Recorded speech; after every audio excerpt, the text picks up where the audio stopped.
Hi, good morning everybody. It's pretty early in the morning, not that early, but a little early for me. And today's the day we're gonna take the motor out again. Should only take me a couple of hours. I'm not gonna film the whole process because I filmed removing the engine out of this RSX before. And if you're curious, I'll leave the two links. It's a two-part series in the description below. I'm just gonna kind of fly through this. I might do a couple time-lapse videos, but I'm not really gonna go over the whole process again, just like I said, because I did it. But yeah, so this is my little setup. So this is the setup I got right now. I just put a nice tarp on the bottom because this concrete is new. That's besides the point. So you're gonna try to keep it as clean as possible. Got the tent up. It's another hot day today. So I mean, I'll give you guys a heads up of what I usually do. Right now I'm just gonna start draining all the fluids, take everything off the top, take the front bumper off because I pull the engine straight. I don't kind of come out because of the way the K-Series is. It's kind of tight. I just come straight. So that's what I'm doing right now. Let me see if I set the camera up. Let's get this done in like an hour or two because it's too hot.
We got the motor out, I got the clutch off, and I found the problem. I'm pretty sure I'm 100% I know what the problem is, and I want to show you guys. Here's my clutch disc. I want to leave this here for a couple of seconds. I want to see if anybody notices anything different. If you notice something, put it in the comments right now.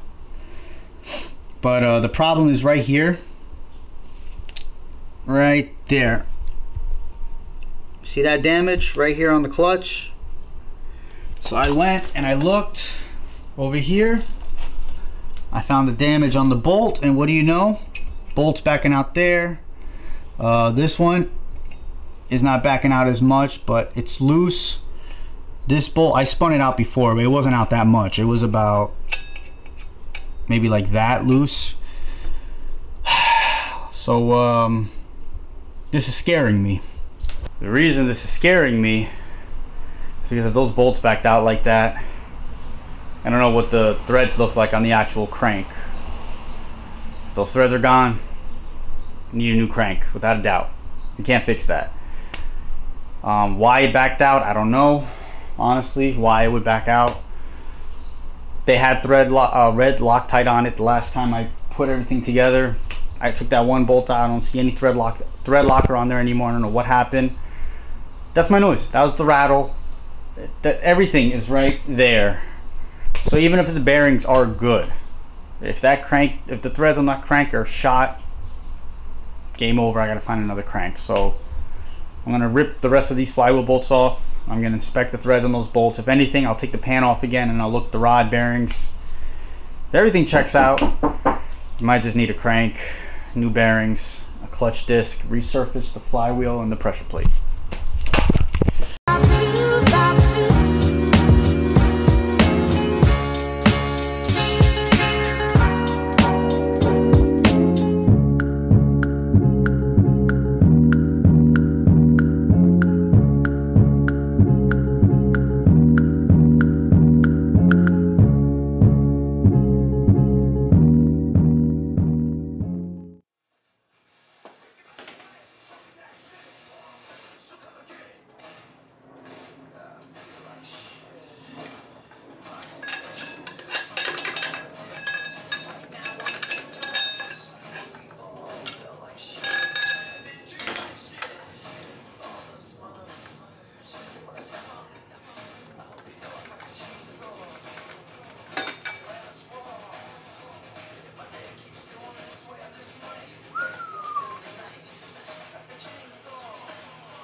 So I don't know if you guys are ready for this update. I wasn't ready for this, and I didn't think I was going to find what I just found, but you guys saw the back of that flywheel is destroyed, and the crank doesn't look any better. Flywheel is shot. Gonna need one of those new. Gonna need a new flywheel, 100%. And here's the golden ticket. Crank is shot. So bye bye crank. I'm actually kind of like at a loss for words for the first time. That's very rare for me. I'm not really sure what to say right now. I wasn't expecting to find that at all. Now we're gonna need a new crank. Gonna have to get it polished. Gonna have to get it mic'd, get bearings sized up for it. I'm gonna let my machine shop do that. Gonna need a new oil pump because there was some contamination. At this point, it doesn't even matter what the bearings look like in this motor. This crank is done. I gotta go to a new crank. So all new bearings are going in it anyway. New thrust washers. Clutch disc.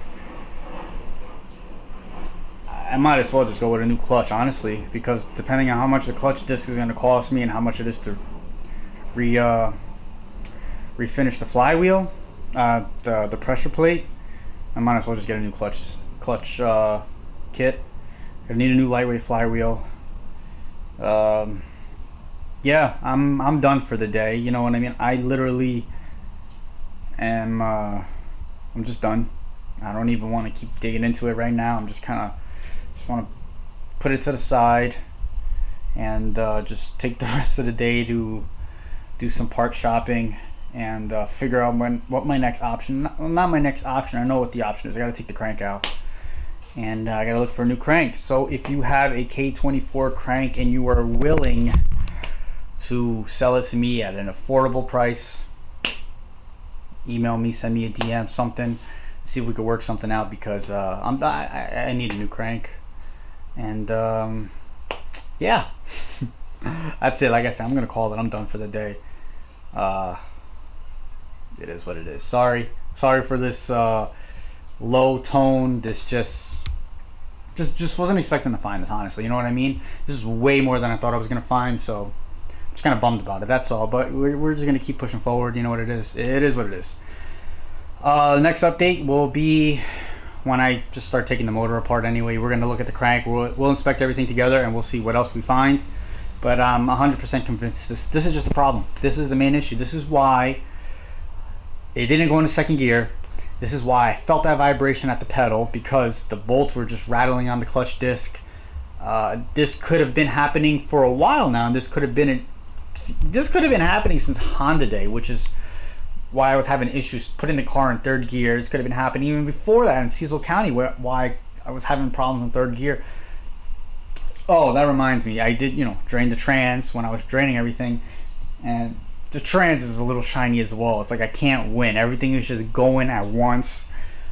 That's a little shiny just because, trans have synchros and they're constantly getting worn, so that's why it's a little shiny. I saw like a tiny little flake in there or something. I had original plans to rebuild the trans this winter, like I told you guys, and I'm ending up kind of rebuilding the bottom end of my motor. So we're gonna do a lot of rebuilding this year. Hopefully we can afford it. And if there's anybody, or you guys work for any companies, or any companies watching these videos, and you guys are willing to give me a shot and just give me some kind of partial sponsorship or something to really help me get this motor back up and running, send me a message. I'm willing to accept the help, because this just came out of left field. Wasn't expecting it. So yeah, if there's any companies out there that want to help me out, send me a message. I'll accept it. Other than that, guys, I will catch you in the next video, and we'll see what else we find. Stay motivated and keep making those streets louder.